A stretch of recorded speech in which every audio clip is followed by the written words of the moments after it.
Welcome to a very special episode of the Deadlock Podcast. This is episode number 4, and we're going to be covering the WWE Clash of Champions pay-per-view that just went off the air. My name is James. I'm one of the co-founders of Deadlock, and we'll be joined by the other two co-founders, Marcus and Tony. Marcus making his triumphant return. We break down pretty much everything from this show, from Seth and Braun starting the show, to Charlito and Bailey, to Seth and Braun again, to The Fiend, to pretty much everything in between. Luke Harper coming back, lots of cool stuff to talk about. So let's not waste any time and get right into the mix. The boys are back in town. I don't know how that became the start of every one of these, but it's kind of what I'm going with, so we're keeping it.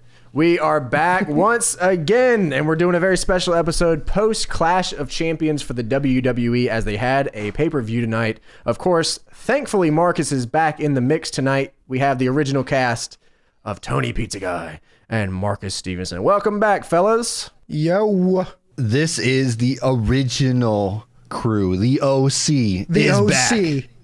The original crew for Deadlock. Listen here, dude.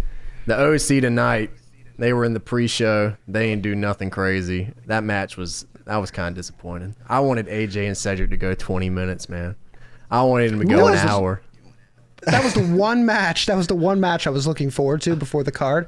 And then 15 minutes before the show started, I turn on the pre-show. That match is on.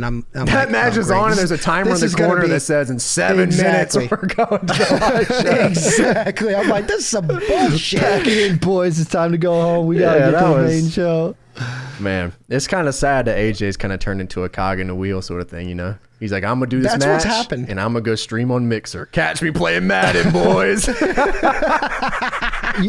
We just got to get it through our heads that his best matches are behind him. Same with Finn Balor. Like, all those good match days are just gone. Like, it's just, let's phone it in, let's a once get paid. famous wrestler once said by the name of Asuka, but I'm YouTuber now. And that's just exactly. I thought you were going to do the Stone Cold analogy. I'm just a cog in the wheel. You take that cog out, you put a new cog in. That's too old school. We got to keep it modern for all the modern fans.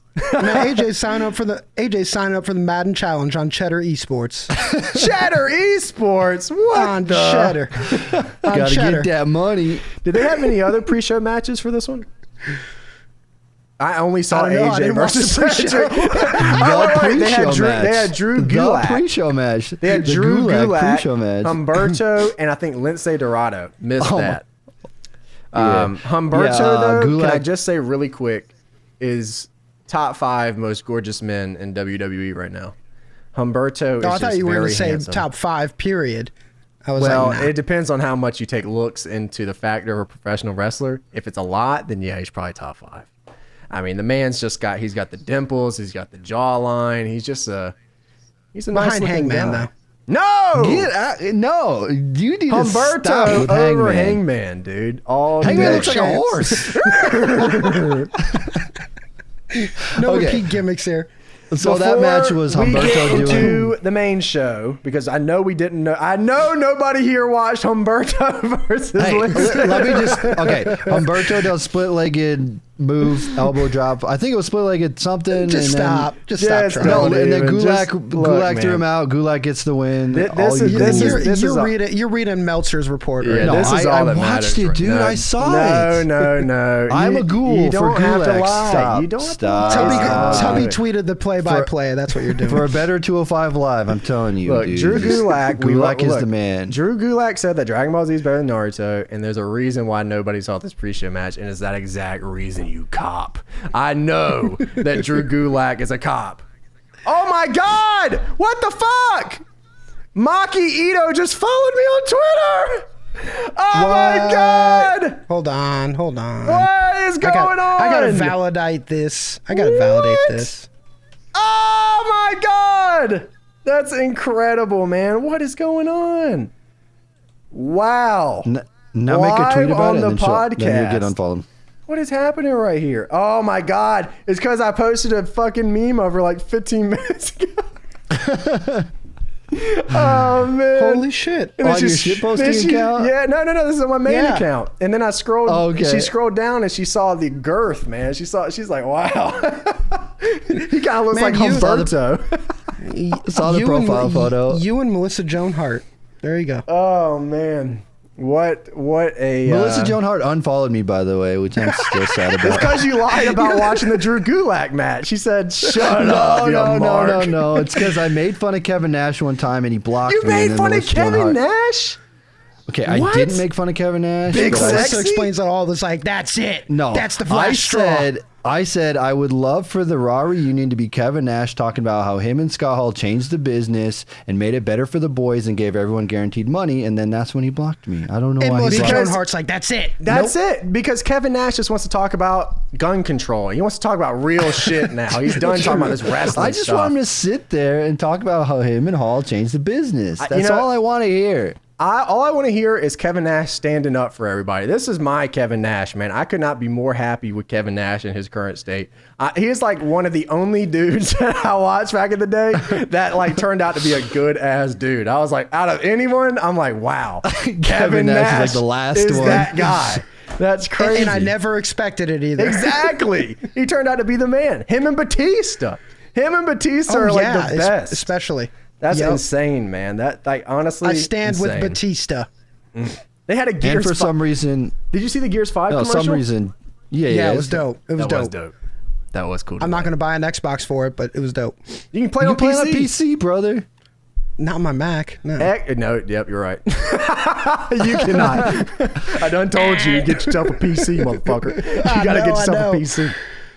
No. Hey, I told you guys about the last Xbox I bought. It was the Gears 4 Special Edition. It broke after 5 tries.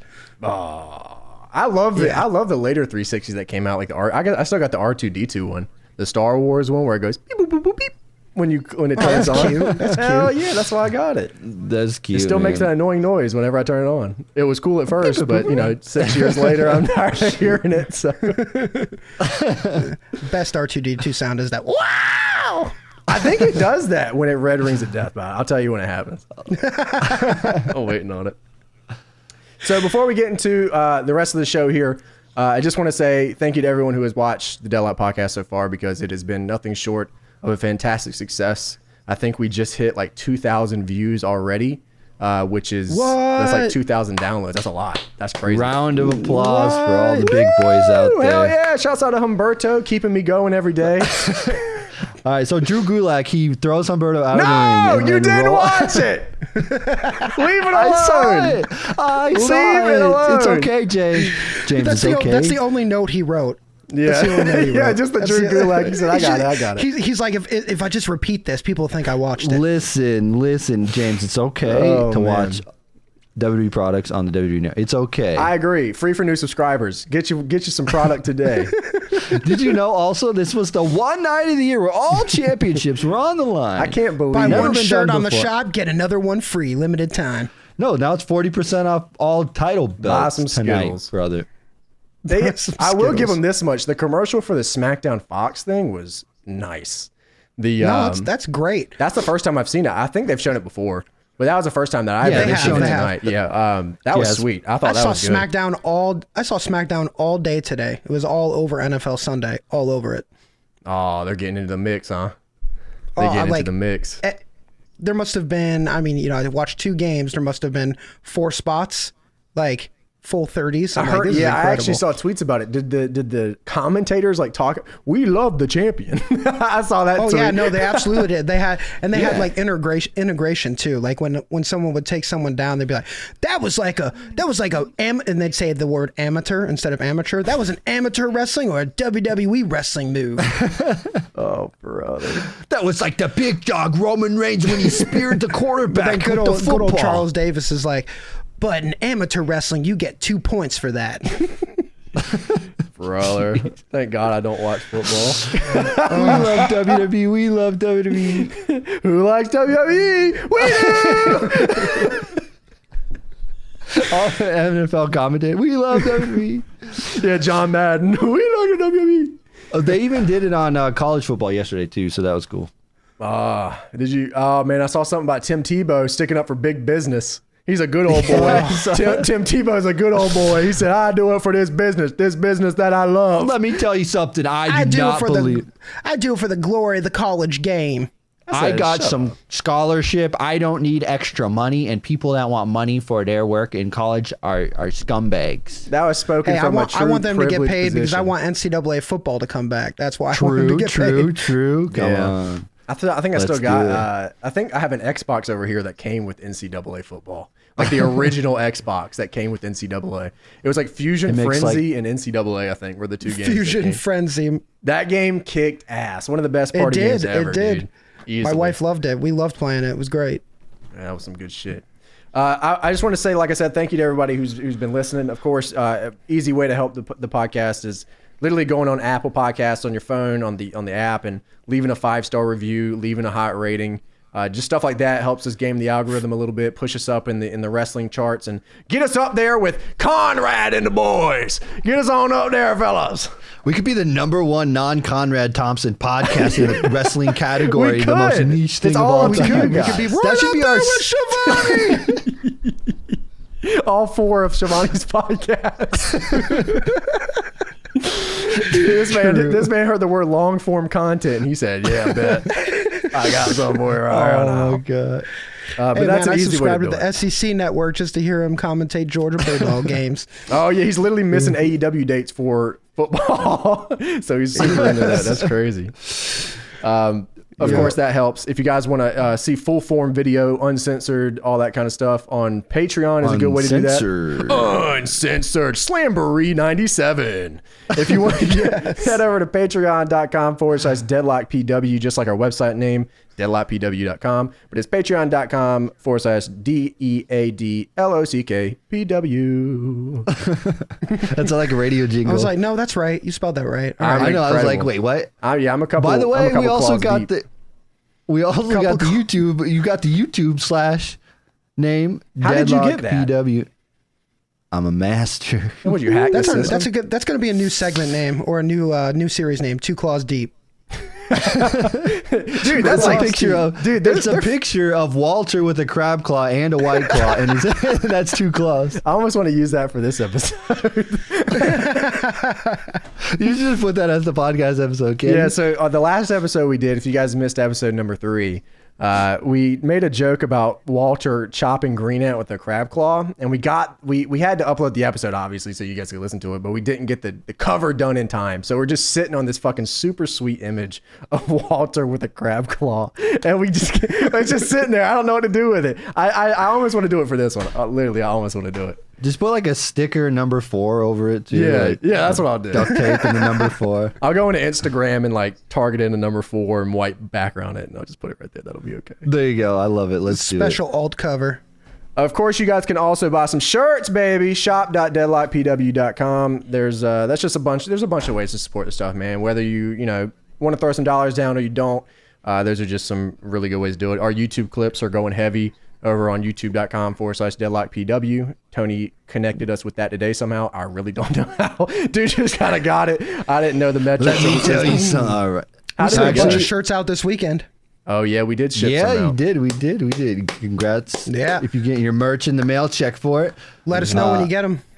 Yeah, there was just Hell a yeah. button I had to click, and it says claim your URL. Okay, good. I missed that button. I'm glad. I had to go to Studio Class, not Beta, Classic YouTube to get to it. Of course. Because that's broken. Of course. That's just YouTube in general. Oh my God. Makito liked the tweet I sent out. What a night, boys. What a night. Let's pack it in. Great show. Let's hit the road. Go to bed. You all talked about your editorial yet? You talked about that last episode? I have not said a word about it yet. Well, I showed it in everyone's face on the podcast. Or not on the podcast, but on the YouTube stream.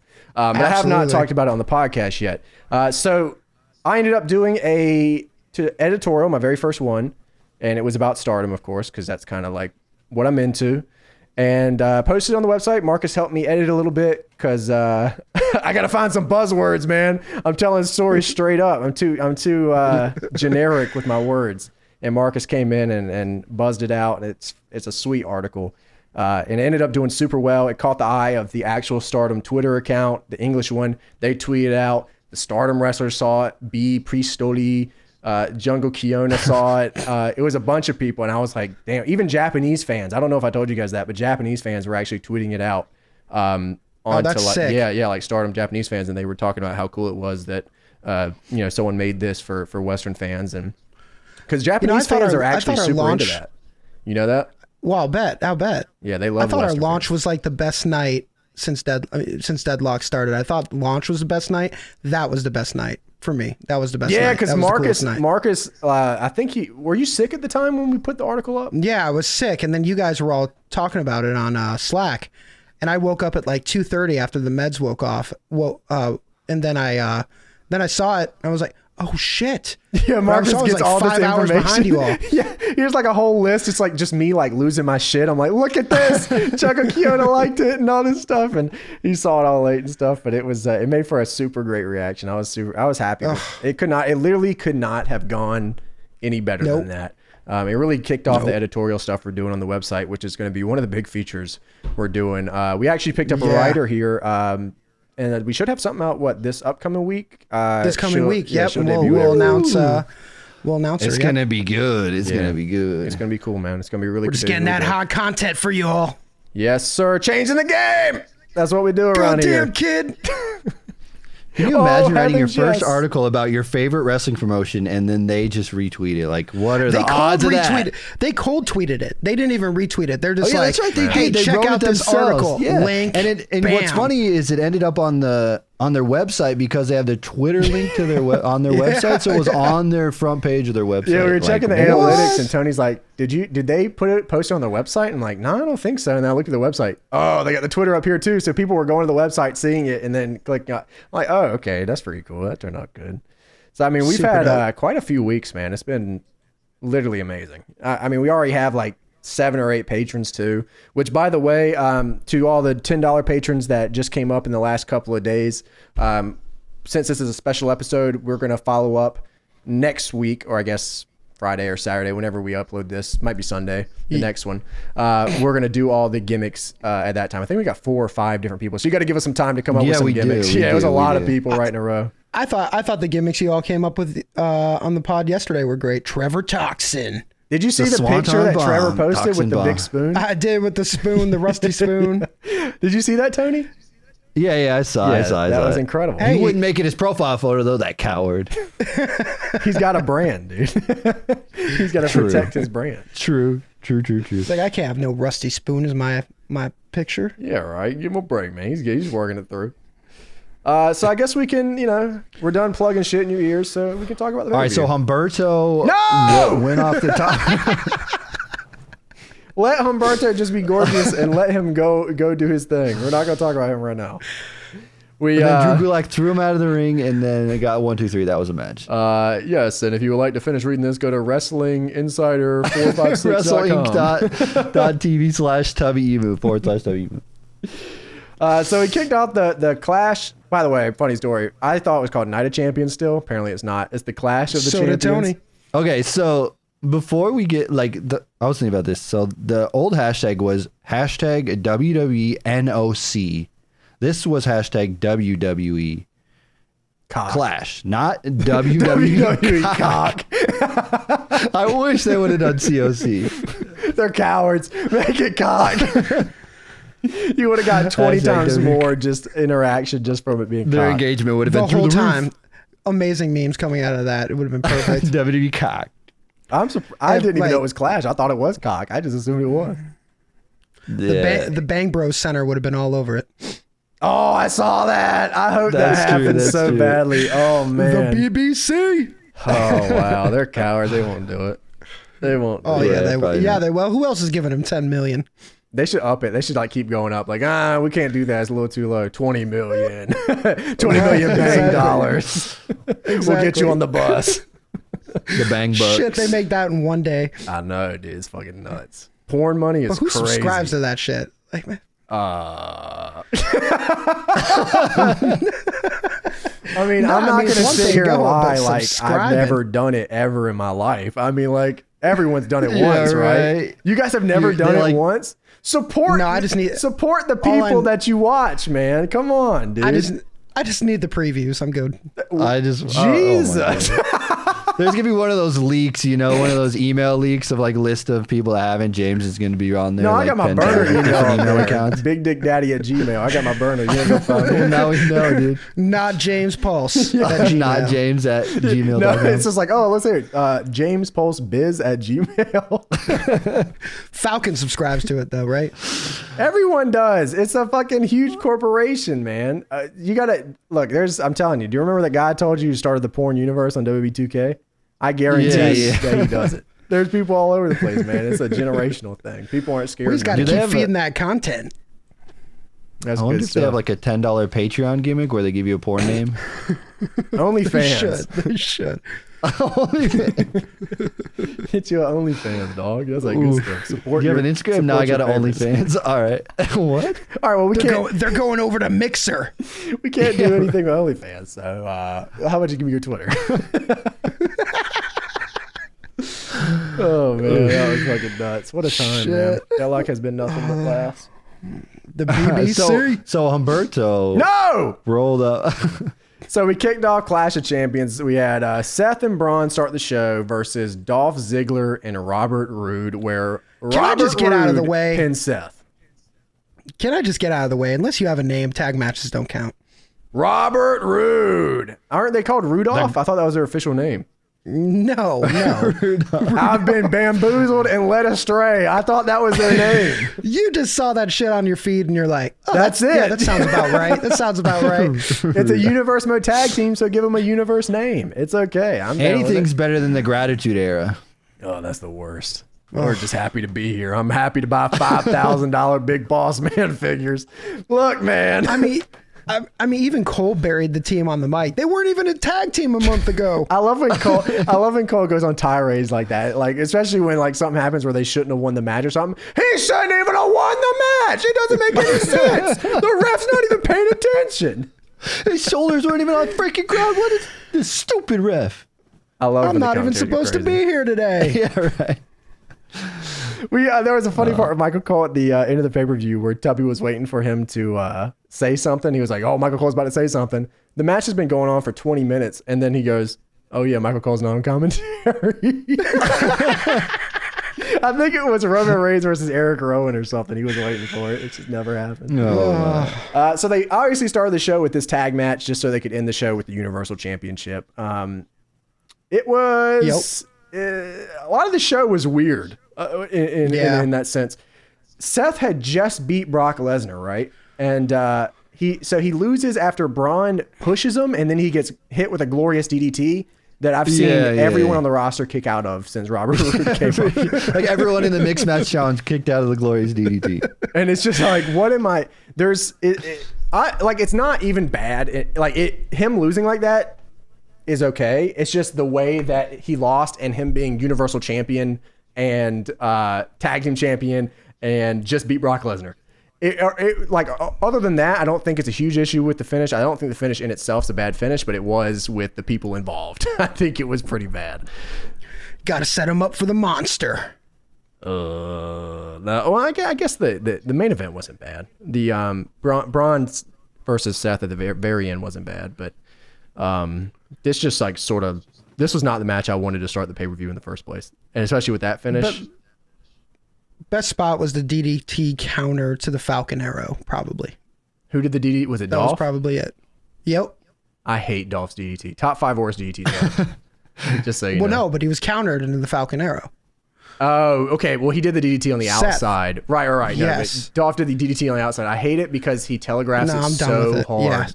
Yeah. He slaps their back, and I'm just like, just take them and put them in the ground. You don't need to tell them it's going to happen. Just take them down and break their neck. That's how wrestling is. I wonder what Jake the Snake's just back at home watching the shit every single time. That's not how you do a DDT. He's just shaking. It's not his how you head. do it. Yeah, Smoking Probably a on every cigarette. match in WWE ever. yeah, just taking a big. You can't smoke Drag. on TV. It's bad. How do they promote that stuff? Those takes. Oh, so speaking of takes, I think I saw some tweets about women wrestling, and I said, it's about that time. We're about to get to the New Japan needs women's wrestling thing again. It's every 6 months. We're about to get there, dude. It's happening. We're getting to that point. I think Dave Meltzer said something about the WWE women's, or no, he said something about Women of Honor not being worth it. Like ROH should just drop it all completely. And She did say that. And then Brad Shepard was all over WWE today. He is a troll. He is a troll. He is a troll. Troll. They're all terrible. They're all terrible. Well, they had the beginning match. And a lot of the matches ended like this one did, which was kind of a buzzkill. I was waiting for like a good match to kind of draw me into the pay-per-view, and every match sort of ended just like this one did. It took us into it definitely did. I mean, Bayley versus Charlotte was just like that, where she went headfirst into No, it wasn't. Bullshit. That was sweet. Her whole thing needs to be, when off camera, she just like, brass knuckles are coming next, but off camera, she should just do something dirty. Audience shouldn't see it. And every single time she wins that way, that would be great. Yeah, but the problem is, man, is that there's no exposed turnbuckle anymore. It's all taped. She just like, I can't. Like it's insulting to me. You're insulting me. The whole time that match was going on, especially at the start, I was sitting there because we had just got done 2 weeks ago talking about Bayley turning heel, and I'm sitting there like, wait a second, is she a babyface again? The whole time, and then I'm like, oh my god, she completely redeemed herself, and it was perfect. I loved that. I loved that part. It was great. That part was awesome. What's with all the matches on this card starting off with like immediate offense, like the boot or a shoulder block? I actually like every like single that match started off right after. I like that a lot because WWE they do get these like these almost I don't know the word I'm looking for, but they almost get in like these sequences over time. I'm trying to stretch this word out to the best of my ability, where they do the same start every single match. And I thought it was really cool for them to switch it up and go into like an almost brawl at the very beginning, especially for a lot of these that needed it.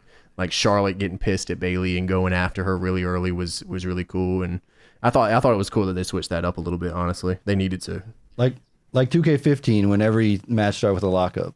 God, the lockup system. Yeah, just like that. Like if every match starts the same, then like I'm not into it right away. It's just like things have to feel different. It's the chain grappling system. Oh, sorry. The Predator grappling technology. That sucked. Whoever presses Y first. Yeah, I wasn't, I think the finish was hot. It's just, it wasn't what I really wanted, I guess, in terms of getting to the finish. I just expected a little more, I guess. I was glad that they gave it to Sasha and Becky later on in the evening. I thought that match was really good. Stupid finish. Once again, with a lot of it. Oh my god! We'll get there. We'll get there in a minute. We'll save all your, because that was the dumbest finich I've ever seen in my life. But we'll get there in a minute. I was just hoping this one got a little more time, just to let them work a little bit. The women, I agree. The women don't have a lot of spots. I mean, the women don't have a lot of spots on the card. So like, giving them time would have just been nice, I think. There are 4 women's matches. Yeah, there wasn't there? And I still feel like that a lot of these didn't get a lot of time. I mean, that's just how I feel. I didn't bring out a stopwatch or anything, but I felt like the Bayley and Charlotte just ended a little early. Yeah, all of them were quick except for Becky and Sasha. What was the fourth one?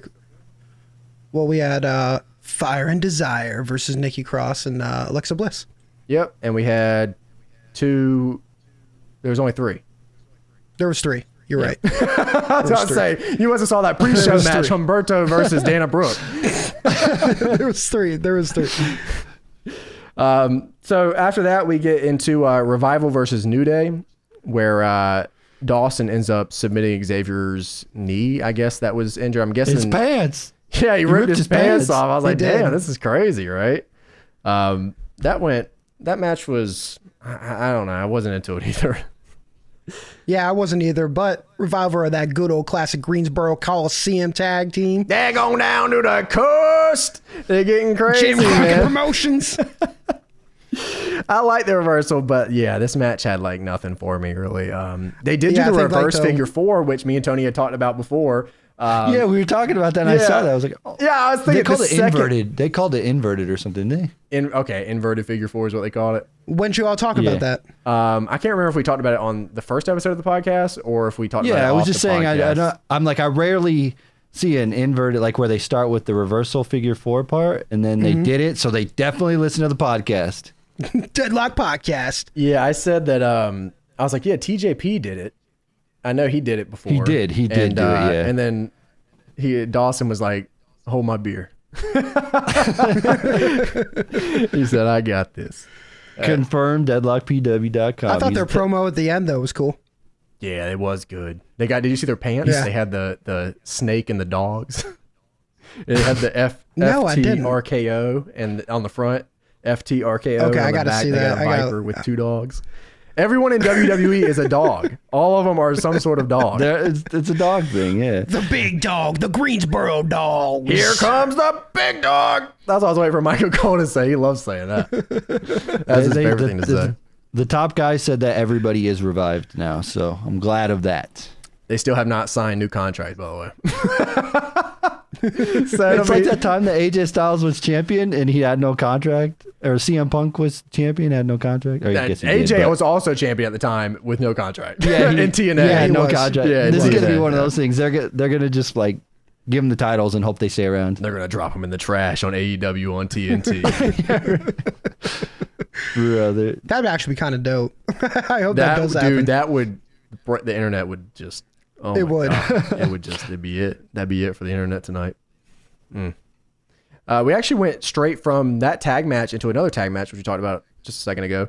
Alexa and Nikki versus Fire and Desire, where Nikki pins Mandy Rose. This is actually, and Alexa's back to the full Harley Quinn thing. That didn't look like what I was. Yeah, what it makes that Harley Quinn? Is it the pigtails? Yeah, it was. Yeah, that does I not guess it's look right like after Harley the Quinn. Birds of Prey stuff just came out, because that's her look in Birds of Prey now. They mentioned it on commentary, right? Harley Quinn-esque or something. Because I don't believe they did. No, I think Renee said Harley Quinn. Because I didn't see it, and I fucking love DC. I was like, that does not remind me of Harley Quinn at all. Like, it just has You're like, that ain't no Harley Quinn. Let me tell you something about Harley Quinn. back in my day. That's pretty much me anytime I disagree with something. So this was one of my favorite matches of the night, though, man. And I was sad. Why? I was sad Because of the unorthodox style of Nikki Cross. I just don't get behind the like Nikki Cross's ugly thing that they're doing. Like, Did they even reference that tonight, though? Didn't they do that again where they're like, she's ugly? And that was they like, did that once. Corey Graves tried to a little bit. Yeah, it's like, it's a weird thing. They did that with with Piggy, when they did it with Piggy James. Yeah, they're And it was like- and then it's like a Renee weird- started talking about bullying like women, and it was just like, oh, please don't bring this up. Like, why even start this? Like, this is stupid. Yeah, that's just weird to me. They only do it with the women. It's weird. Only, yeah, only. I know. It's weird. Yeah, like you don't ever It's see only- like R-Truth's not calling Slater. Drake Maverick ugly or anything. You know what I mean? It's just like that's a really weird. He WWE has should that. now though. He should. I want Drake Maverick to call They're her close ugly. to it. They're close to it. Orton, like, they kicked off the Orton Kofi promo with, "You're stupid." Yeah. You're ugly. Yeah, start going to that. Just go to like they need a character like Chad Varsity where he just remember when Ryback was doing that? He was just bullying dudes and he smacked that dude in the ear with the tuna. Yeah. That gimmick We keep. was so good. So good. I think we talked about that on the first podcast too. I want to feel talk like about it we're going all the back to that. time. Like, because Ryback Ryback legitimately slapping got dudes with tuna. screwed. He got screwed out of a money-making gimmick. I think it was because of the Be a Star thing they were doing or whatever. Absolutely. I was about to say, be a star. Yeah, And but he did the keyboard warrior thing when he came out with the keyboard pump. dude, that was awesome. And like Ryback was starting to finally like like he beat up RD Evans and shit, and like he was finally starting to like get a character and be fun, and like it was really dope. And they're like, we're gonna kill that. Ryback got screwed over hit a us lot. up. We support you. Hell yeah. Come eat a fucking We'll watch Popeye's you- chicken sandwich with me, man. That's what I'm talking about. I'm down with the back. Bring your own bun, dude. Bring your own bun. That's good stuff right there. We had Mandy Rose in this new attire that looked dope. I wish I could wear pastel colors like that because I can't. Yeah, she did look dope. Because I She got did look white dope. skin. I'm too white. It sucks, Yeah, man. you are pasty. Elmer's. Yeah, I can't wear it because it's too. It almost blends in with my skin color. I mean, they were getting a lot. They were getting a lot of shade on Twitter. I was like, I kind of like that tag team. Who? Fire and Desire? Yeah, Fuck yeah, they kick ass. Why would they get shade? Yeah. Who was shading? They were them? getting Who a do you ton of shade follow? on I'm Twitter. saying, just a ton. That's all over crazy. the feed. That's wild. I can't believe it. I thought everybody liked them, honestly. Sonya Deville's theme song is hot. That theme song is It so is, good. it is. I was like, wow, what is this? I've never even heard it till this point right now. And I was like, this is good. And then, of course... What do you guys think of Nikki and Alexa? You guys like them as champions? Whatever. I think they need a name. I think that, you know, it does what it's supposed to. They've now defended like 2 pay-per-views now, right? Right? Yeah. I think. Yeah, 2 Yeah, pay-per-views something like now. that. They need The a name. Iconics They need a and- name. Yeah. Well, I think they'll break... What's the point? They'll break up. Yeah, they are. right. They are. You're right. Yeah, You're yeah. It's right. going to lead to an eventual program, Good right? call. Yeah. Yeah, I definitely Who think it wants does to what see it's supposed that? to. What? That's like all of Alexa's like feuds is like she tags with them and then just they break up. And That's it's always all someone who's WWE either tags in general. They Well, make a specific tag with for the Alexa end game. though. Oh, like yeah. that gimmick Yeah, that is is like true. who she's gonna team with is either, and then they always play the ugly gimmick or the fat gimmick or like whatever, and it's just like it's ridiculous. It's like come on. I mean, let's not get real. They're probably already building the Harper and Rowan at Mania. Yeah, I mean, it dead ass. I swear to God, they make a tag team and like they're like, okay, we're putting you boys together. Here's when you're gonna break up. Hashtag the payoff. It happens. It is. It's why the tag team division can never gain any it's ground. probably Dewey Foley. Dewey Foley back there. Dewey! Booking his tag team. Fucking Dewey. Come on, Dewey. It's You all gotta do us Dewey's right, fault. man. Come on, pick it up, Dewey. They had Get your our shit they had together. R-Truth interfere in this one. I don't know how you guys felt about that one, but he came through with the Jobber Crew, and Alexa tried to. They pin had to him. do every title. It was the one night I to every hated championship. that part. I hated that part. Okay, It was like, oh, you here's took what away from here's it. what I think. R-Truth coming out, I didn't like it, and then Alexa and tried to interfere and win. I popped for that. I thought that was cool. That part was cool. Yeah. Yeah, But that's great. in the duration of this happening, it sucked all the heat from this match, and they had to work with nothing for the rest of the match. Like once that happened, it was done. The crowd didn't care anymore. Yeah, they've done it before with the 24/7 title, like interrupting Yeah. matches, and then it just kills the match that's It going did. on in the ring. I'll tell you what though, I got to give it up to the crowd in Charlotte, North Carolina tonight. Yeah! They were willing that show to victory, man. They had so many "this is awesome" chants for things that just were not awesome. It was, North Carolina's been a hot crowd for them recently. North Carolina, Virginia, the East Coast really, because the Norfolk Yeah. shows, the crowd was carrying the hell out of that too. So, I mean, the crowd really does make a difference, especially when WB has to, do what they do. It's just Right, how right. it is. Yeah, the Spectrum Center was packed though. Looked like a packed crowd. I mean, they always TV. get well, I guess that's not really true recently. I was gonna say usually they get the numbers for the pay-per-views, but that's not even the case anymore recently. That hasn't been true. Yeah. It's kind of crazy to think about. I mean, I guess they could pad it, once it gets to that point, but yeah. Right. I thought, like I said, I actually like this. I didn't like that the heat got sucked out of it, but up until this point, this was probably my favorite match of the evening. Of course, as time went on later in the pay-per-view, my opinion changed on what my favorite match was, because towards the end of the show, they actually had some really, really good stuff towards the end of the show. But they sort of hit a wall in the beginning, and it was hard for them to kind of ride that momentum up because there was no momentum. So they kind of skated along until the last. Yeah, I was part. telling Tony right before the show. I was like, okay, this is gonna be a long 3 hours, Yeah. and then and then it did pick up, thank God, because at first it was just like, oh no, we got to talk about this later, and I got to be positive. I got a job to do later. Oh no. Yeah, because I mean, like we started with Seth and Braun. Hannah, and them. my wife's around, and she's just like, she and the kids are like running around. I'm like, I'm working here. Yeah, you probably should have just started running around with them. Honestly, you probably had a better time. Because we kicked it off. I mean, I was already upset that AJ and Cedric weren't going to get any time. Because that was one of the matches I was actually really, really looking forward to. And Humberto on the pre-show, Humberto, baby. We had Seth and Braun with the tag match, which I already didn't care about at all. Just because the implications didn't mean anything. You to just me. knew what was going to happen. Yeah, exactly. Bailey versus Charlotte, I felt was like a TV thing. I don't like for a pay-per-view that was, like I said, I don't know. I didn't hate the I see finish, that. but it was a TV finish on a pay-per-view, which is something I always have an issue with WWE in general, is because it's different on everything is scaled differently on weekly to pay-per-view shows. Like something that happens on a weekly show cannot be graded the same as something that happens on a pay-per-view show. To me, that's how I look at it, at least. I'm trying to pull out my best Tubby line as a reaction to that, and I think all I got is, "Hey man, that show did what it was supposed to do." That's my thing. Yeah, he said he saw you post it. He said he saw you post that, and he's like, "Man, that's your thing. He's supposed to be shitting on you." I'm like, yeah, that is my thing. I was talking about it earlier. I was like, yeah, if you ever hear me on a podcast go, yeah, that did what it's supposed to do. Yeah, that just means I didn't like it. I have my different. I'll wait for that later in the night. Pulse code. I'll wait for that later in the night. Exposing the biz, brother. That's just how it is. So after we had Fire and Desire, and then we moved into the Miz versus Shinsuke, which once again, I just could Worst not. match of the night. Yeah, I could not care any less about. It's just Shinsuke's cape though. yeah, the cape was crazy. The cape was more over than the match. Oh, Miz is just not a baby face. It's so bad. And I like the Miz a lot. I actually like the Miz a lot. Me too. I feel like Miz from 2016 to now he lost a lot of heat when he left to go do the reality show, and that's just the reality of the situation. Yeah, reality of the situation. I'll tell you what's right now. But Shinsuke's got no heat whatsoever. I like Sammy. I like what he's doing, and I actually really enjoy what Sammy's doing, but he gets no heat either.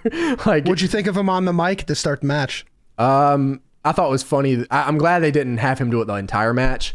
I thought it was funny the way they shut. I actually think that worked well where they shut the mic off, but he was getting no heat doing any of that. Like, he just doesn't get heat at all. Because I don't know what it is. Sammy just radiates big baby face energy. It's just how he is. It's just the way that he works. Yeah. You're right. Which is crazy because I like I said, I enjoy it. Like, I really like Sammy. Sammy saved the Undertaker segment in Madison Square Garden to me. Without Sammy, that segment would have sucked. Undertaker was just talking. Oh, I love the Knicks. Yeah, I like Madison Square Garden. It's just like, dude, shut up. Yeah. That's just where I'm at with the Undertaker. Come on the bike or don't come out at all. Jeez.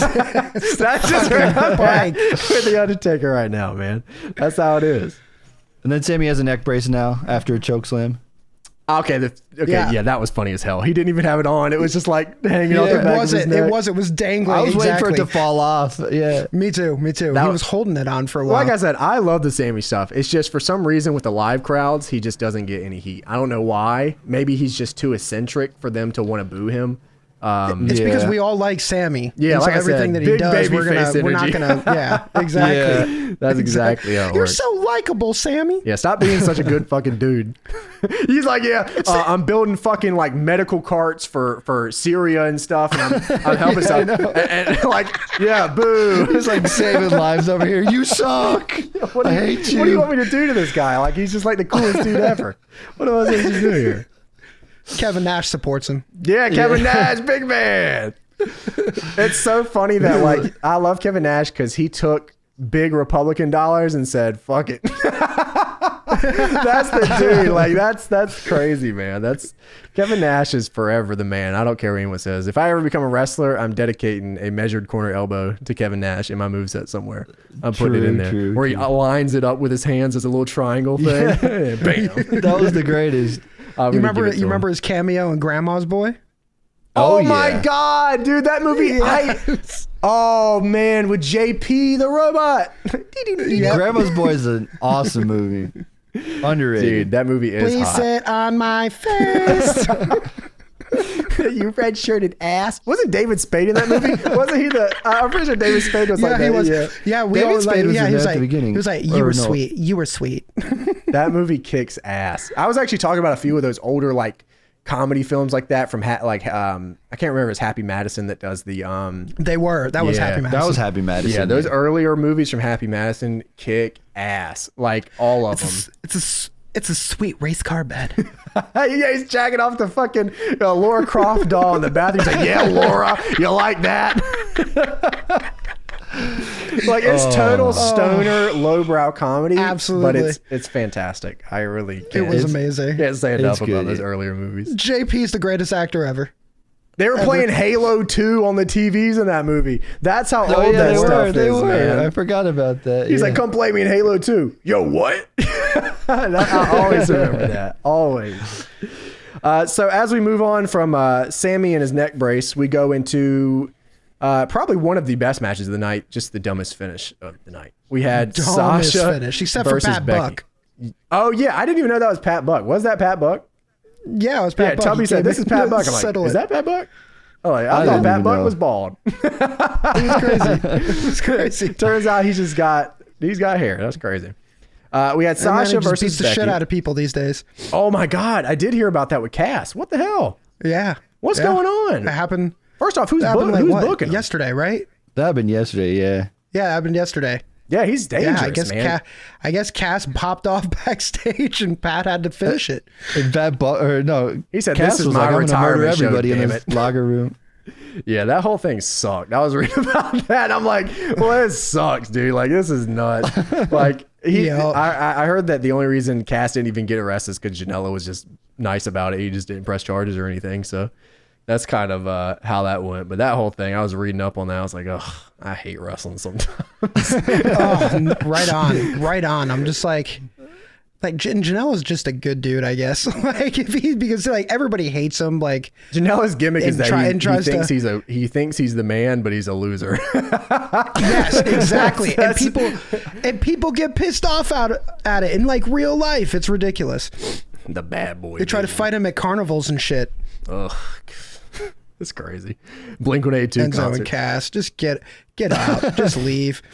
Yeah, just move on, man. Like I mean, like Cass was trying to do something or something. I don't know. I don't keep up with Cass and Enzo at all, but I saw they were trying to get. I saw Cass was trying to do something, but I mean, he tried to assault half a locker room, and then he said, "I don't know. I can't confirm or deny some of the shit he said, but I heard it was some pretty fucked up shit."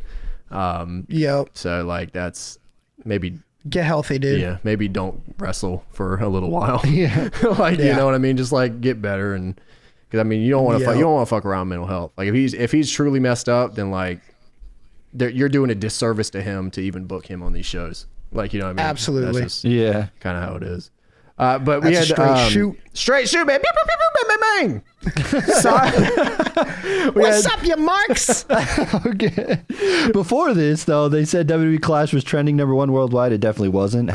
#Bears was trending #1 worldwide. So, but WWE you didn't look at the was. right. Yeah, you didn't look at the right one. It was WWE cock and balls. I was looking at WWE cock. Sorry. Yeah, he is understandable. So Sasha versus Becky happened. Sasha, I guess, won the match because Becky got DQ'd. I guess by nobody, by the way, which is why this finish was so about stupid. 30 minutes late. Yeah, she did not get DQ'd by any referee. She got DQ'd by Corey Graves. Michael Cole. Yeah, she got DQ'd because of commentary, which didn't make any sense.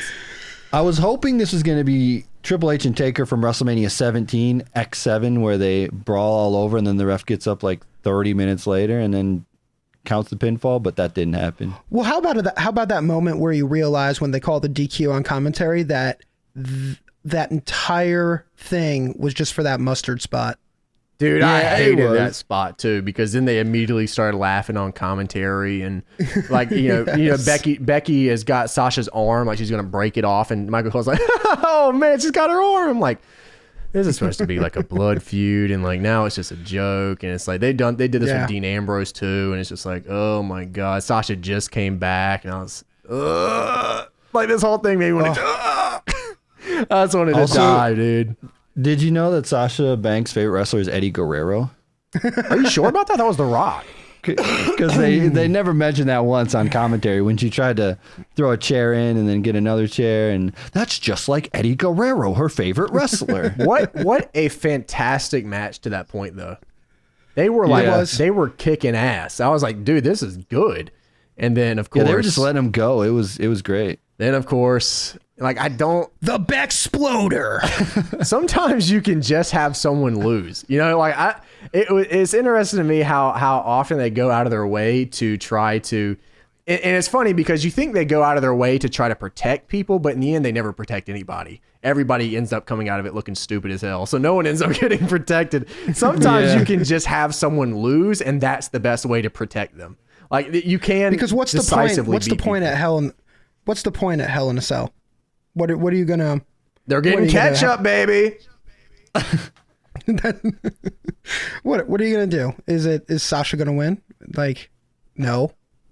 I was really, honestly, I'll be honest. I was really hoping Sasha would beat Becky here. I don't think that Becky losing here would have meant a damn thing to like her image. I think that's one of the biggest things is they want to keep this image going because Becky's probably one of the biggest draws women wise they have ever. Probably one of the best. I'm assuming. I don't know gate numbers. I'm kind of getting tired of her fake mean though. She does the same thing. Yes, you redheaded, blue hair weirdo. You yellow headed weirdo. You green hair weirdo.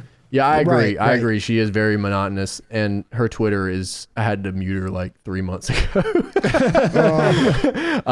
But you can't deny that she's super over, and like that's fine, and I'm cool because she works her ass off, so like it never bothers me too much.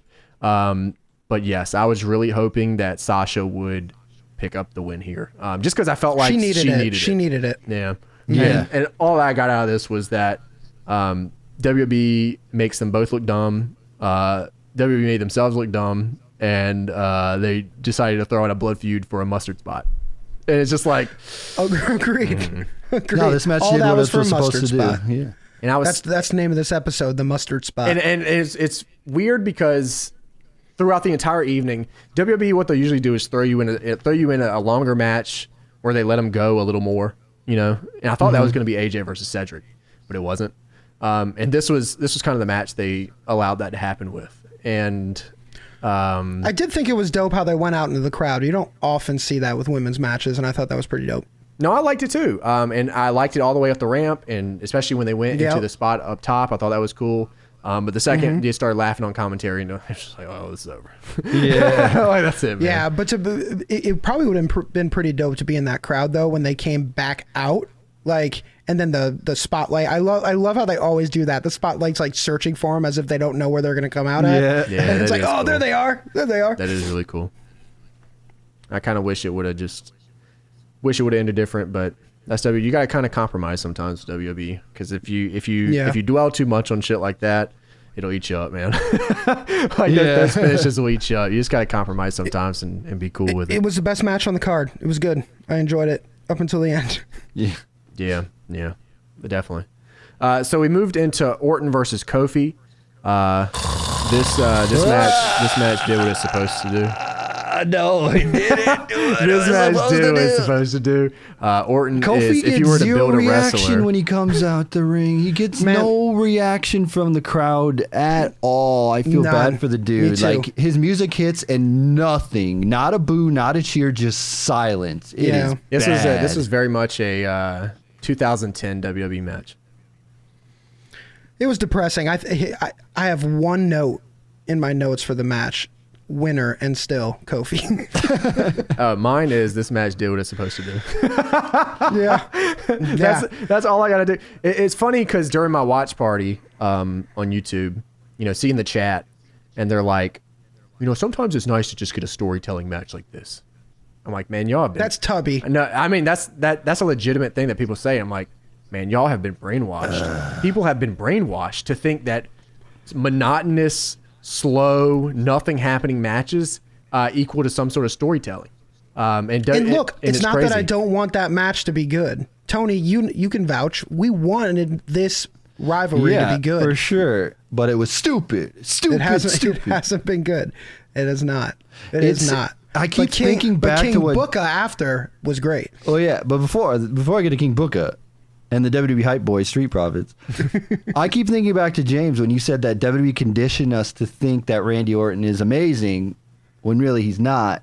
Yeah, they've conditioned people to think that he's telling this fucking amazing story every match he has, like him methodically taking down each part as the Viper, the apex predator, this next level 6,000 IQ storytelling from Randy Orton. It's like, what if I told you that every goddamn wrestling match in the history of the world tells a story and all of his just kind of suck?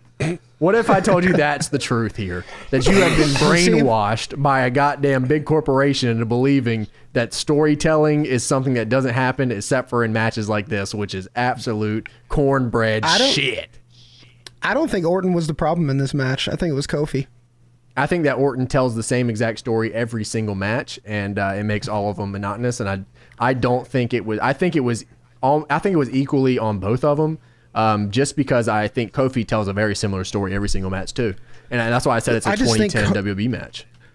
Kofi is not believable as a ruthless aggression type dude who just. It didn't even feel like that in this match. Hits a breaking point. Well, that was the build though. That was the build that like, oh, he's insulting him in front of his family. That's it. That's the last straw. He's psychotic. Kofi's going psychotic. Oh my God, he's psychotic. He's got a cane. Oh, yeah, baby. But it never felt like Kofi it never felt like Kofi was mad that he was like, it just didn't feel like Kofi. What was he mad about? About saying shit about like he his didn't family do anything. Yeah. It's them insulting my intelligence again. He didn't do anything. He literally just got near his kids who were fucking ringside because Kofi put them there.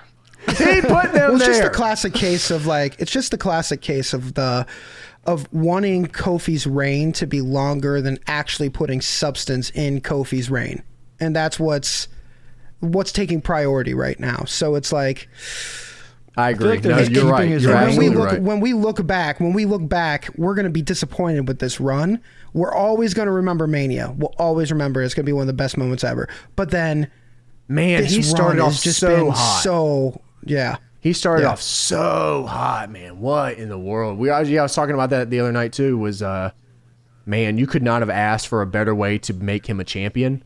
And they just said, we're just not going to put any thought whatsoever into anything else as long as this run is happening. It's rough, dude. Right. That's really, really rough. I don't think putting him into Orton was the good idea either. I feel like they're waiting till SmackDown to do like a TV title change. What, on Fox? Where he loses the belt on TV, yeah. Absolutely.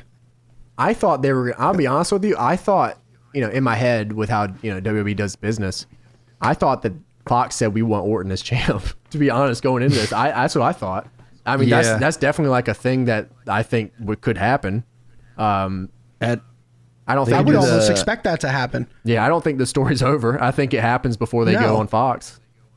We're gonna get the Heck in a Sec 6-man tag, all titles on the line thing. But I'm telling you, if that happens, first SmackDown on Fox, Orton comes out, music hits. Crowd's gonna go crazy. Happens every time. I talked about it last time. It does happen every time. And I think it's kind of weird how Orton matches go too, because I was talking to Tubby about this and how Orton's matches are monotonous and they just kind of go along and you kind of know what to expect out of them. I don't think Orton works very, very well as a heel right now, to be honest. I think he did in the past. But to be honest, he's at a point now where he's like a 11, 12, 13-time world champion. He's done every single thing that you can possibly do in WWE. No one wants to boo him. They just want to see him hit a RKO. That's the only thing that people watch Randy Orton to see. So Kofi's a guy that needs someone on the other end to push him forward. And like Randy is not that guy because he's siphoning all the heat from Kofi because people just want to see him hit the RKO or the punt kick. And it's just like that was not the move to make for Kofi Kingston here. They definitely did him a disservice putting him with but you Orton. can see it on paper where they're like, okay, this will really get Kofi over, beating a 13-time champion, Hall of Famer, Randy Orton. And you're right, they just didn't think too deep into that, because if you take it like one step further, it makes sense. It doesn't make sense. Sure. I mean, and I think that it's okay to not hit everything out of the park. I don't think you need to hit everything out of the park all the time. But they should definitely not run it any further than it needs to. You know what I mean? Yeah, like I said, I wanted this feud to be dope. I really was looking forward to it. It's one of those things where you're like, you get excited for it and it just doesn't work. You're like, all right, okay, let's move on. But I bet Brandon's excited for it. Yeah, that's true. He was probably like, RKO, the 3 most devastating letters. I love Brandon. So we moved on from that one, and we moved into an exciting match. I thought this was really, really good. The Reigns versus Rowan. You skipped over King Booker. Well, what do you want to say? The motherfucker came back and did his thing, baby. He did his thing. Hey. Oh, dude, the best thing about King Booker is like the whole time Street Profits are talking, he's just looking straight up. Dude, that face he made was perfect the entire time they're talking. The best. I'm telling you, he's the best commentator in the biz, dog. Bring him back on the booth. I was watching. There was somebody shared a clip of when he was on the microphone commentating. He was commentating, then he took the mic in the ring and he was commentating. Oh, here comes Booker T. Booker T stopping him. It was like in TNA. It was like the greatest thing ever. I think it's time we stop beating around the bush and say that Booker's probably top 10 of all time. The shucky ducky quack quack moment of the night. Like wrestler of all time? I think in WWE history, probably.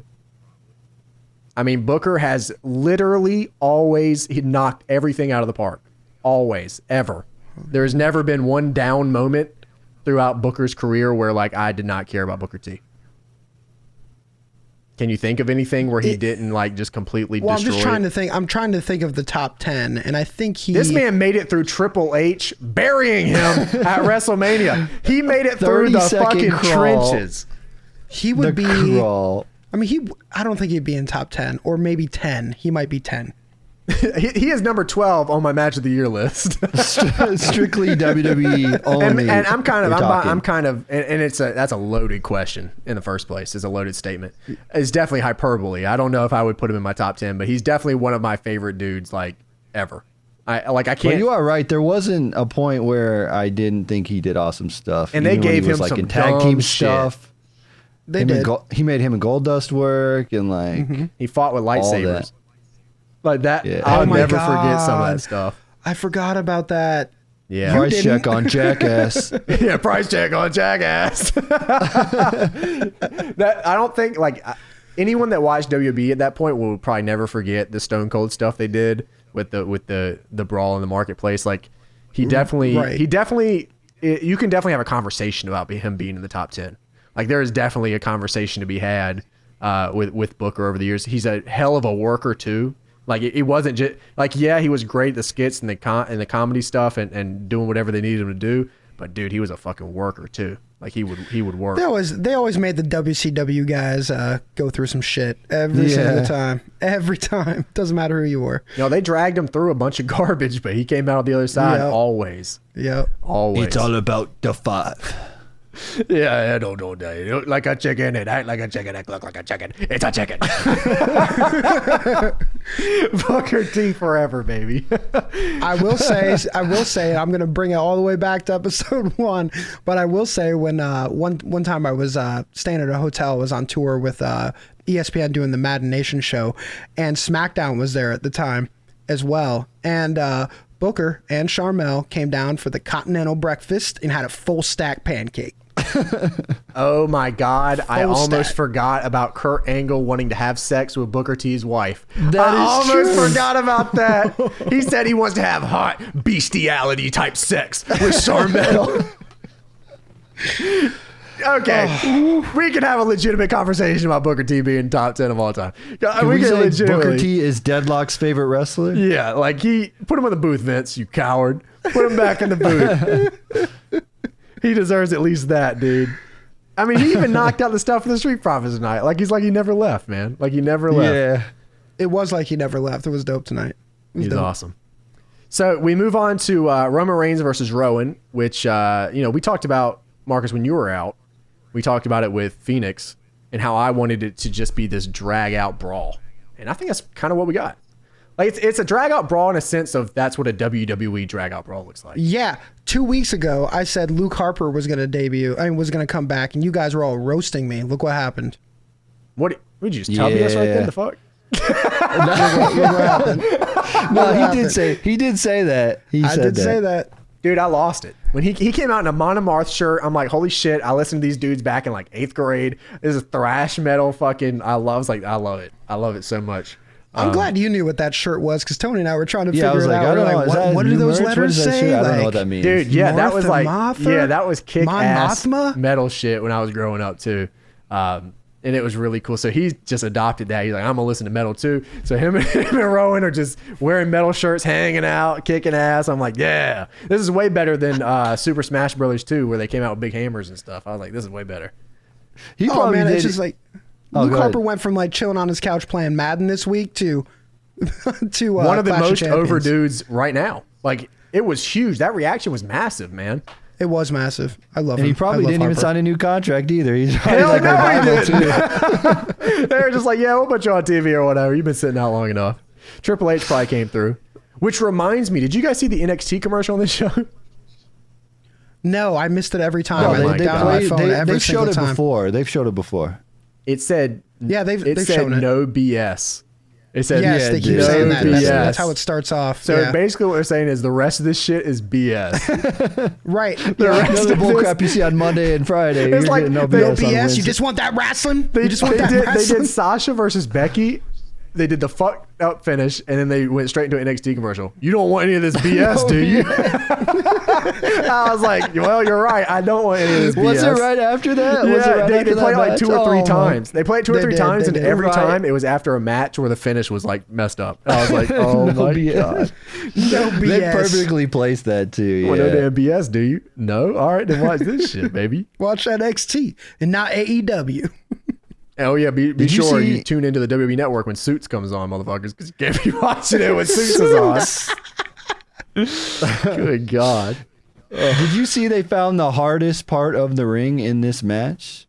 What was that, They Tony? What was this in They this match? exposed the LED, He says the cover of the LED. who was commenting? It was Saxton, I think. He goes, he's exposed the hardest part. It's like, what are you talking about? Like, he took the padding off and it's just a regular apron.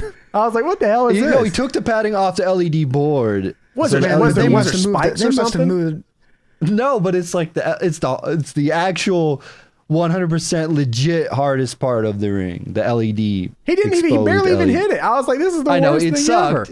ever. It wasn't good. And they but must it- have moved at least 2 tons of steel chair too. I mean, steel steps too. Oh, wow. That was 2 tons definitely a callback to the stairs match. The second he The picked that up, I was like, stairs. yes, it is a callback. Yeah. When I saw that spot on the LED board, it reminded me of when Morrow was calling, I think it was NXT TakeOver Toronto. I think it was the tag match. And like, obviously the tag match was the most tame match on the whole show. Because, Adam Cole and Johnny Gargano just said, oh, fuck it. We're going to jump off the top of a Hell in a Cell. Or the whatever it was, the sinister structure. Sinister structure. But it reminded me of BS here. it reminded me of the tag team match where like he did like a back body drop into the table and Morrow just like completely lost his shit because like he was trying to make it as equal to the rest of the card as he could. He's like, oh my God, back body drop. It's like, okay. I don't know what's Yeah. going on here anymore, but okay. I did Hey, like he's got to Rowan make everything using, consistent. Rowan used a double goozle. He like double choked him and then powerbombed him through the announce table. I thought that was pretty cool. The iron goozle, claw double goozle, bomb? the power. Yeah, double goozle to the power. I call it goozle. Wait, is the The one? Are you Taz talking about the Goozle. one where he grabs him by the head? He grabbed him with both hands around the neck, threw him up, and then powerbombed him through the announce Yeah, table. because It his was finish, Roman. Yeah, his yeah. finish is the iron claw bomb. Yeah. yeah. That's sweet too. But he did a double goozle powerbomb through the announce table. Yeah, they beat the hell out of Harper each did. other. I was Or, hoping for blood, Rowan man. did, yeah. I was hoping for some blood. I was trying to see some hard way fucking ass kicking. That's what I was looking forward into, anyways. I think, We saw blood next though. yeah, but that was, didn't need it. Didn't need it. I'm a very fickle fan here. I didn't need it. Yeah, I only very selective with my blood. The last match definitely the Reigns and the Rowan was dope. I think that I was kind of discussing this a little bit too before, but I almost wish that WWE wouldn't book every match the same way. Like obviously they have their own formulaic style and the way they do stuff. And even when they do bruiser matches, it's more or less the same match, but they're kind of doing power moves instead of anything else. So like, Rowan would get his heat and then it would be, Reigns would cut him off and then Rowan gets more heat and then Reigns cuts him off and then they go into the shine and the finish. And it's just like this is obviously like the same shit over and over. I would have really liked it if WWE would allow bruisers like Drew McIntyre and Reigns and Rowan and the bigger dudes on the show, Bob Lashley even, to like do 50-50 kind of matches where they're equally at the same time just beating the piss out of each other and kind of just taking hits and going back at each other. Just, kind of just because the idea when I watch bigger dudes wrestle, the idea to me is that this is obviously an ego-based match. When two big dudes face each other, it's an ego thing. It always is. It's always who's the bigger, stronger, beastlier, girthier, monstrous man. And whenever I watch matches like that, any brawlers, that's what you want. That's what you want. Like 93 Halloween Havoc. hell yeah, Vader and Guy Jacket, they're going today. You got to give me the Tony Schiavone voice for it, man. Spin the wheel, make a deal. The good But yeah, old I Texas agree. Death I completely Match. agree. You got to do that shit. You have to. Like, I want to see it. I want to see them kill one another in a ring. Like, well, not really kill one another. Beat the shit out of one another. No. Killing's fine. More killing in wrestling, yes. More killing in Impact's wrestling. got that covered, by the way. They're great at it. They kill people left and right on the show. Yeah. And then we started GoFundMe and they're fixed. Yeah, everything's fine. Big elbow injury. Yeah. The main event had this thing too, and this match did it too. And WWE's starting to get to the point where it's starting to kind of engrave it into these main event spot matches, where people like Reigns and even Seth to the point now, all these matches are turning into how many signatures and finishers in a row can I hit. And while I thought that was super dope when it first happened, I'm like kind of starting to get over it a little bit because Reigns matches are starting to become, he gets his ass kicked and then 4 Superman punches and 3 spears later, he kind of and Seth did it tonight too with the stomps and stuff. It's just like it started with the Brock stuff too, though. It did. Like, both of them going up against Brock. Yeah, it started there. I mean, it's the only way to take down the beast and the monster. Well, by the way, he did slay the beast, and he was going to slay a monster. He slayed the beast promo ever, and then lost to some random Canadian guy that hasn't won a match in 8 months. So that is true. There's that whole thing, I guess. And then he ends up beating Braun Strowman later in the evening. Lost to Bobby Roode, but by the way, he beat Braun Strowman 1-on-1. So Bobby Roode should be number 1 contender for the Universal title, right? Oh, yeah. That'll happen. Oh, it'll happen on Raw, Monday. and then he's coming out. He'll beat him, and glorious. By the way, I deserve my title. I don't even know how they're going to address the tag team thing. They probably won't even care. They're just like, whatever. They'll move on to the next. They're gonna people. move past. Yeah, it's done. Like they're just gonna go into like options and then assign the titles to another group. Yeah, whatever. This will do right here. Somebody else. Go into my WWE. Speaking of, where are the Usos? Does anyone know where the Usos are? They haven't been on TV in like a month. Did they get punished for the DUI thing? Maybe. Well, they didn't. Well, they didn't like the day after. Yeah, no, they didn't. But they definitely lost the feud they were in, and then they just took them off TV. They haven't been on TV since we were in Chicago, and Ango said they were his favorite tag team.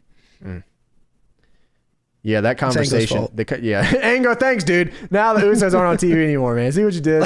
Great. You ruin everything, Come man. on, man. Damn it. We had after we move on from Reigns and Rowan. I mean, of course, I'd love to sit here and talk about Luke Harper for the next half hour, but I think we pretty much, I have nothing but nice things to say about Luke Harper and his gorgeous hair. Just getting started. Yeah, it's going to be kick ass, man. Like I always felt like the Super Smash Brothers thing they did was kind of too hokey for them, like bringing hammers. Yeah, that into was the ring. very hokey. Yeah, they just need to be ass kickers, and like that's what we got here. So I'm excited. This feels like the best version of what they could be together as a tag team. Yeah. They're scared to push Luke Harper by himself. Oh, they're going to be killer in Hell in a Cell, both of them. It's going to be dope. Watch. Do you remember 2016 SmackDown when they were about to push Luke Harper to the fucking moon? Yes, I do. That was dude. He got so lean and he looked so good and he was just killing it every damn match. Same thing with Chad Gable. Chad Gable was super over that time. 2016 to early 2017 SmackDown will like be remembered along with SmackDown 6 and all that stuff because that was just a super like good time for SmackDown in general, honestly, between the AJ Dean. I even remember I remember all of us talking about it on Twitter all the time that we would watch that and look forward to SmackDown more than Raw. Yeah. I was legitimately like reviewing that show to a weekly basis, only SmackDown. I didn't watch Raw or anything. Yeah, I do remember that. I was only reviewing SmackDown every week. They're like, why don't you do Raw or whatever? Because it ain't fucking this. Like, this is awesome right here, man. This is good TV. So then what ended up happening with Harper at that time where he just like went to the Bludgeon Brothers? Is that what happened? No, they just stopped putting him on TV. And yeah, they just wrote him off. They switched head writers because they switched head writers. And they literally switched the entire writing team. And then that's when the SmackDown just died. And then Road Dogg took over, right? And it was all his fault. Well, fucking Dewey. Road Dogg and Ryan Ward were the 2 head writers at the time, I think. And then they Dewey Foley switched probably it all around. And I think the SmackDown team at the time was a lot smaller. So they were able to, and Vince wasn't, he's cutting up the script every week. 15 minutes before the show starts. SmackDown script has been torn up. Harper didn't be with that D-O-double-G. Oh, and me and the K quick and the D-O-double-G. And we're here tonight. The 3 Live Crew. By the Muja thing. Oh, I was watching some of that older stuff with TNA with Kip James and Voodoo Ken Mafia. Kip. And yeah, that was an interesting time at TNA. It was. Call 911. Whatever the theme song was. Yes. Oh man, Roxy LeBeau God, we was gotta super start an over Impact at show. that time too. VKM, dude. Yeah, VKM. Roxy was super over at the time too, and they like she was like diehard TNA too, because she was like, yeah, I'll shave my head or whatever. They shaved her head after she lost a match, and they just said, fuck it, we'll write you off. That sucks, Man, tell us dude. in the comments or on Twitter if you want an Impact show. We gotta do it. Yeah, I think we definitely gotta do could. There's a lot. something. There's a We lot did. of stuff I need to talk about. A lot of things. Get off your chest. Yeah, there's a lot of things. We can even go back to my catch you on the flip side TNA video. We can talk about that. The good old times. We just make a It's funny. Paparazzi Productions Marcus, podcast. did you ever That's see all that I video want. when I had it up? No. Okay. No. So like I was super pissed at TNA at the time, and I stopped watching, and that was like my it. Like I literally did not watch TNA from that point forward until like way later. I'm talking past GFW stuff they were doing. It was probably like 2014 ish where I just gave up. And So it was right after Mania 31, because I remember Mania 31, we're standing in line outside of NXT, or it might have been Raw, and you had a AJ shirt on at the time, I think. yeah, no, And because at the you were- at the 2K14 event, before that was Mania. What was that, Tony? 28, 29? I don't Yeah, remember. No, 30. There's 30, no way. I think. No, I didn't go to 30. So Oh, it that was was 28. 28 or 29. Yeah. But anyways, I only had TNA shirts, and there was a WWE banquet that night, Yeah. and they're like, "Yeah, please buy a WWE shirt." I'm like, "I don't fucking want to pay money for a WWE shirt." Yeah, So yeah. you were just so straight. Yeah, so I like- just got CM Punk and called it a night. Yeah, you were just so deadpan. You were just like, I only watch I can't remember. Impact. I can't remember the year exactly that I did that video. But anyways, it was whenever Chavo Guerrero and they had Chavo Guerrero on screen all the time, and I was like, "Oh, God, I don't want to watch this." And then They they did for had a while.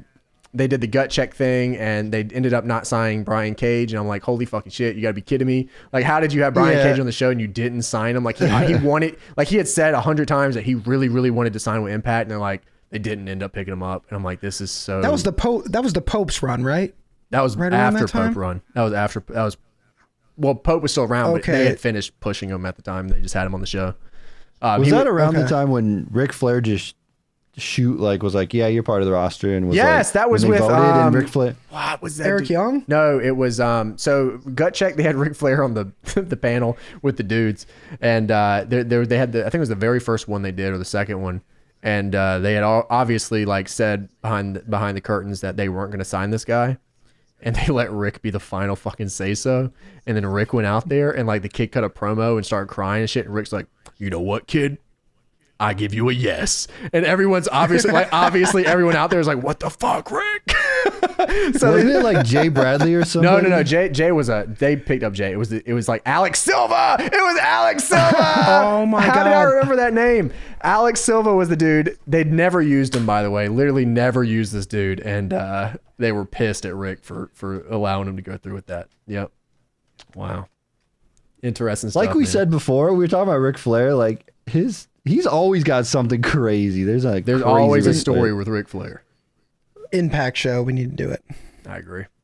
So we got to get to the main event here. Seth Rollins and Braun Strowman, where Seth ends up beating him with goddamn near 17 stomps.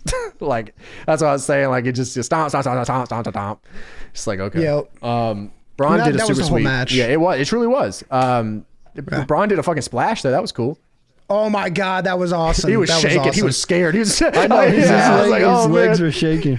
Well, you see how Colts tried to call a frog splash at first? It's like, motherfucker didn't do He a just frog fell. splash. He What the just fuck like, are you "Ah." talking about, man? I was mean, dope, he though. did get some air, like air Braun. Like, dude, I was like, this is sick. But Yeah, I agree. It that was was cool. it. That was it. Yeah.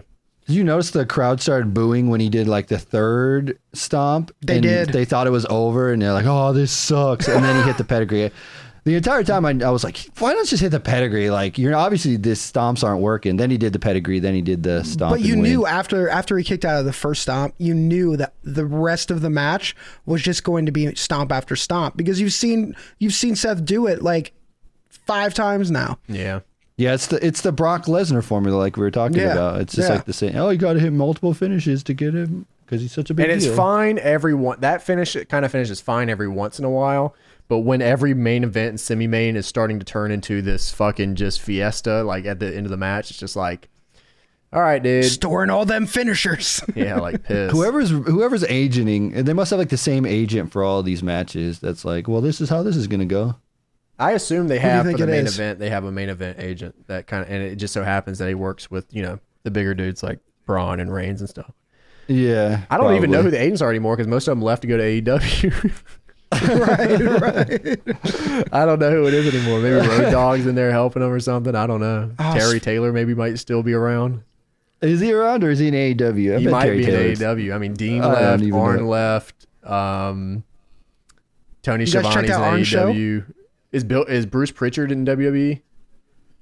Yeah, he is. He might help with that. I'm not too sure, honestly. Yeah, we were talking about Arn Anderson's show on the last episode where Arn has all the equipment. So, no, did he actually make an episode already?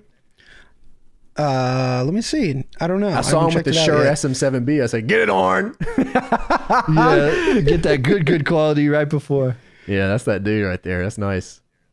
We actually have a YouTube clip coming out where we talked about Jim Ross and his technology. Jim Ross with his podcast where he called in on a brick and said, hey, it's me, Jim Ross. I'm excited for that one. But no, I don't think it is. Yeah, he'll come out with one soon, I'm sure. Conrad's got I think they were just recording it because they had that photo go up with like his mixer and then his Shure SM7B or whatever. We're going neck and neck with Arn Anderson, baby. Deadlock versus Arn Anderson. 5 stars only. If his podcast doesn't start like that, I almost forgot. My God. Oh my God, it's Arn. My God. I almost forgot the Horseman. Ric Flair, get on down here. That's one of my favorite Arn segments ever, by the way, is that I can't remember where they were at. I think it might have been on the beach or something. I don't remember. It wasn't on the beach, but it was like an outside arena. And Arn Anderson comes down and cuts like a 15-minute promo. I think I just got dementia, man. I don't know. There's something wrong with my head. I'd taken too many bumps or something like that. And then all of a sudden he just perks up and he goes, my God, I almost forgot the fourth horseman. Ric Flair, get on down here. It's easily one of my favorite four horsemen things in Charlotte? Ever. No. I don't remember. I just remember the arena looking very spaced out. It probably wasn't even outside, to be honest. But the arena was like super spaced out. It might have been an open top arena or something. And it just felt like it was. And that was like easily, I'll never forget that ever. I'll never forget that segment. It's just like WCW stuff. There's some of it that just like is awesome. Like I'll never forget the wall being on a fucking Sheraton hotel 40 miles out. That's the wall, brother. They just stop mid-conversation. Wait a minute. Who is that? And then Hulk Hogan looks over and he has like supervision. What? That's a wall, brother. That's a wall right there, brother. They did like the original Okada zoom with their camera, like. Yeah, they got in there, man. And he's just sitting over there like doing the choke slam thing. Oh, he's gonna choke slam Hogan off the top of the Sheraton. It's just like, oh my God. Didn't he murder Hogan, or didn't Hogan die at one point by the Big Show? Yeah, the Giant threw him off the top of a building. And then he just walks out during the main event later that night or something. That came back from the dead at Halloween Havoc. No, I'm kidding. Oh, that might have been the same feud where the Giant and Hulk Hogan were fighting monster trucks. That's the same. That's where he got thrown off. Is the monster truck? Yes, that's right. That's what happened. Got out. Yes, they had like a dude. There's a monster truck sumo battle. They had dudes in there like pressing the pedals and stuff, and they just had the. And then they sold the monster trucks as toys too. Oh, did they really? Damn, I bet you can still find them and stuff. Wow. That was like a Medusa. That was like a Medusa deal, wasn't it? Because wasn't she big into monster trucks and stuff? Yeah, she was. She was the monster truck gal. Didn't she own a monster truck? She owned a monster truck. Yeah, she was actually like a professional monster truck driver. So yeah she was definitely into it. That's dope. Yeah, there's there's actually a lot. People can show on WCW you want, but y'all are losers. There's a bunch of cool stuff. There's a bunch of cool stuff. Let's just make a WCW podcast, a TNA podcast. We got it all. Retro wrestling, man. Just in general, there's a bunch of cool shit we could talk about. WCW is fucking awesome. I don't care what anybody says. Y'all are geeks if you don't like it. Let me tell you something. Ain't nothing gonna tell you hometowns on 1993. Back in my day.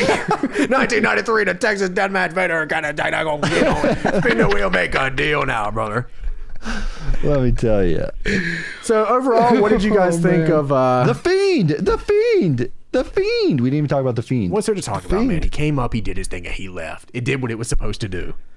The cameraman showed up. Did you see the cameraman? Yes, I know Vince was pissed at that. I know he was pissed. The best part about the Fiend showing up was now we saw the mask where the mandible moves, kind of like that Chewbacca lady mask, where it's he was yelling and was like, rah, rah. Yeah. I was kind of hoping he wouldn't show up though, honestly. Yeah, I knew it was. Yeah, you said that. You said coming. Yeah, on the last show, you're like, I hope he doesn't show up, just because so, like when he showed up, I was like, much overexposure. overexposure. Cool, the Fiend, but it's just like at the same time, I'm like, oh, it's the Fiend. I'm like, man, the less Fiend, it makes it a lot cooler. There is some genuine shit in wrestling that doesn't need to be seen every week. It's almost like the Fiend's one of them. Yeah, he is like the prime example of that. So I was kind of Brock is another. Where is yeah, Brock? WWE doesn't understand. WWE doesn't understand overexposure. They're just like, oh, they have too much content. What are you talking about? Screen. If they don't, like, Brock gets shit for not being on TV. Everybody's like, oh, Brock's not a fighting champion. He's not on TV. I'm like, the only way Brock is good is if you don't put him on TV and you see him once a quarter. Yeah. Yeah. Because then it's special. Brock climbed a ladder, so he's cool in my books. He literally climbed the Money in the Bank, okay? Yeah. You remember that one time at Mania 31, we were all going down backstage through the hall and Brock passes by and everybody's just like, holy shit. Yeah, because you guys said... we're like, was that Brock Lesnar? Yeah, you guys said, no, don't look like Marks. I'm like, how am I supposed to not look like a Mark compared to Brock Lesnar? What the fuck am I supposed to do here? Hey, Brock, I got my NXT replica belt with me, brother. Yeah. All the boys said, bring the NXT championship belt. And I'm like, okay, I'll bring it. Wearing your Samoa Joe t-shirt, walking with the NXT title. You walk in with that belt, and Bryce goes, all right, we're walking backstage. Like, what? Yeah, he said, we're walking to the backstage area. There's going to be some WWE superstars. Was that the same time where they were like drug sniffing dogs, and then Tubby was like afraid he was going to get arrested? Yes, it was on the bus. It was on the bus. Oh, we couldn't do it. I'm like, they're bombs. You got a bomb, dude? Like, no, you're good. We're going to die. Yeah. These dogs are going to get us. We're not going to go to Mania. Yeah, it turns out that he just had a pie bomb. The pie is a bomb. I'm glad everything turned out okay for him. He was very shooketh. he was not prepared. He was so sweat. He was like sweating over there. He's like, we're gonna get arrested. Like, God, Brock will be back though. Hell in the Cells next month, and then Survivor Series. Brock will be back. Isn't he the SmackDown boy now? Right? He's gonna get traded to SmackDown. Oh, I didn't even think about that. Yeah, absolutely, that's definitely happening. Yeah, he might. Because wait a second. Wait, how will that even work? Will the Fiend be drafted? Will the Fiend be drafted? But how will that even work with Heyman on Raw? Heyman's just a character. He can show up on SmackDown. It's fine. Well, I mean, Heyman's now you got me thinking. Is not real. Now you got me thinking, dude. What is the Fiend an actual, like, is he like a entity or is he a person? Like, what, do you draft the Fiend? Like, I feel like you don't draft the Fiend. I feel like the Fiend goes where the Fiend wants to go. When is Hell in the Cell? When is Hell in the Cell? It's not like you get up on a podium and go, we draft the Fiend. Thank you to the Fiend for joining Team Raw. He comes out there, gets a Raw hat and puts it on. Like Vince on one side, Ric Flair on the other. I draft the Fiend. Yeah, draft. And he's wearing like a blue SmackDown shirt, wrestling in the ring. Yeah, Vince comes down to the ring, introduces everybody on Raw. They play Nickelback's theme, and Fiend comes walking down in the Raw t-shirt with everyone else, giving a thumbs and all up. The Raw superstars are in the back watching TV, like cheering, like they got the Fiend, yeah. That's the worst thing. That's very cursed. So October 6th is Hell in the Cell. The draft is October 11th. Huh. Well, the timetable is kind of the first night. That works out. So the first night is SmackDown for the draft, which is weird because they usually do Raw first. So you're telling me then the Fiend's first title match, he's going to lose in Hell in a Cell. How do you draft? Yeah, if he wins the championship, you have to draft him. Or you know what I mean? Like, right. Yeah, so like he can't win, right? Because you have to draft the champion. Maybe Brock comes in and I bet he'll come in Hell in the Cell and stop the match or something. Rips the door off. Pull a cane. Yeah. He'll just beat the fuck out of the Fiend and make him look like a little clown, and then we'll call it a day. It doesn't matter who's the Fiend. He'll get drafted to SmackDown. It'll be fantastic. He'll become the whole SmackDown locker room cheers. Fiend will become a little bitch, and then he'll get drafted. Team Raw for life, baby. He's a company man, the Fiend. Nothing gets him harder than helping the company. That's good He's stuff. wearing Right there. Team Raw t-shirts. Yowie wowie. Yeah. He's like Tommy Dreamer.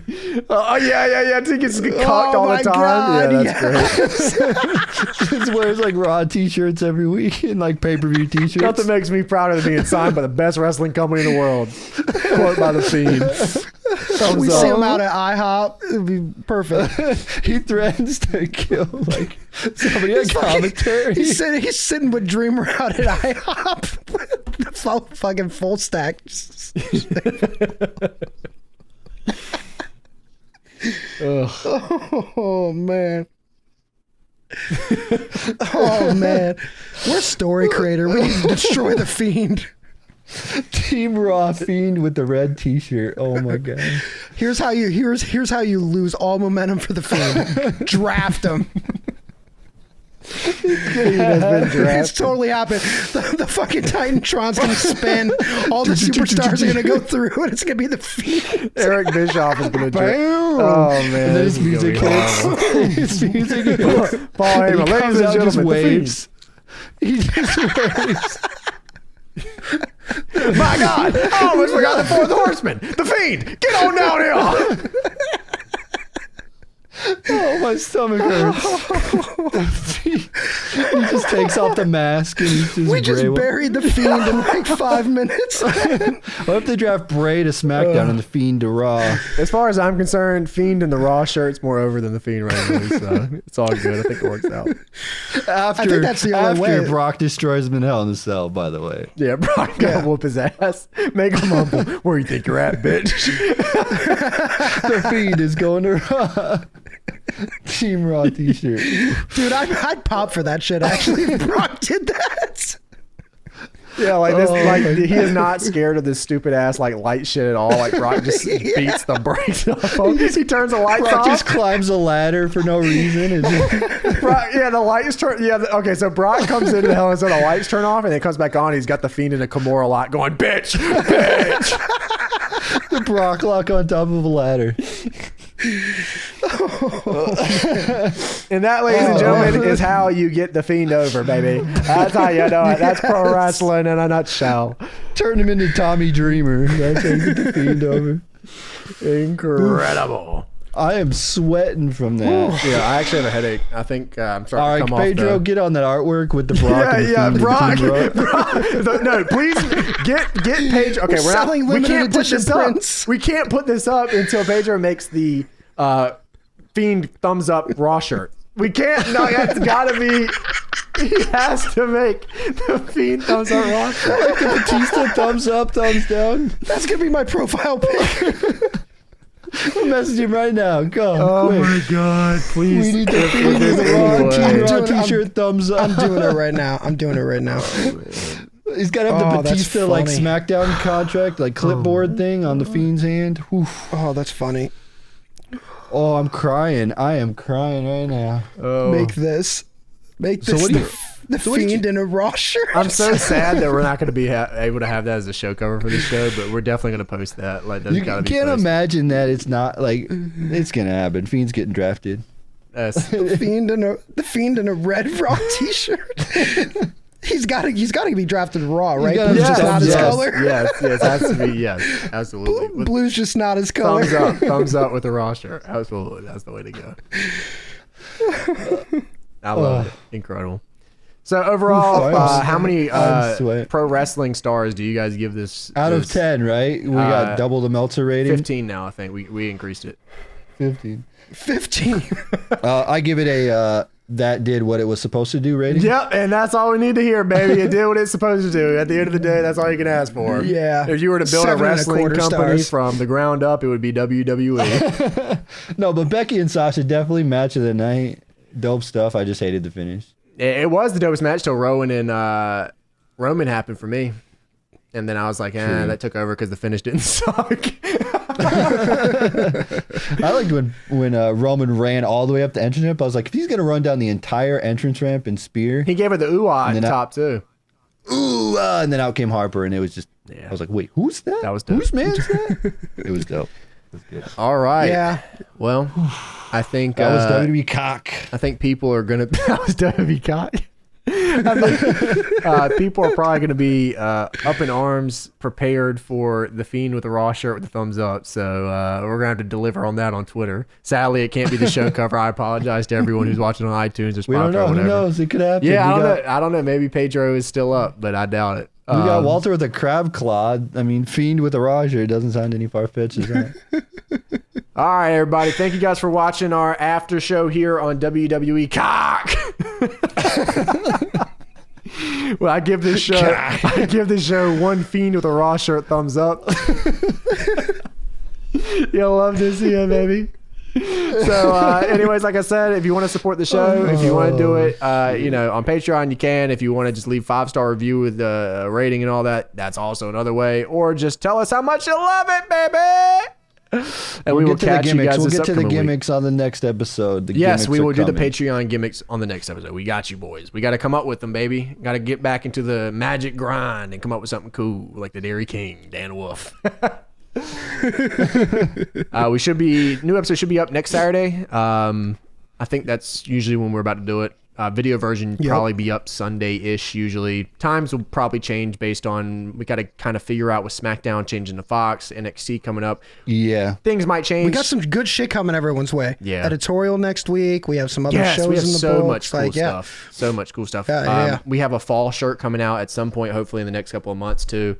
We got really, really cool stuff coming up. So stay tuned for all that stuff. Of course, stay tuned for the next episode. This is a weekly show, so at some point, some episode's coming out. So you just got to watch out for that. Are we covering the NXT debut? Is that one on? Well, yeah, I think we won't cover it immediately on after, but it will be when we do the show next week. So right, the weekly. Yeah, but we'll be covering. Look forward to our too. NXT talk about how much James loves Johnny Gargano. We love Johnny Gargano and a Raw shirt thumbs up. So anyway, thank you guys once again, and we look forward to seeing you here next time when we come live again with another episode of the Deadlock Podcast.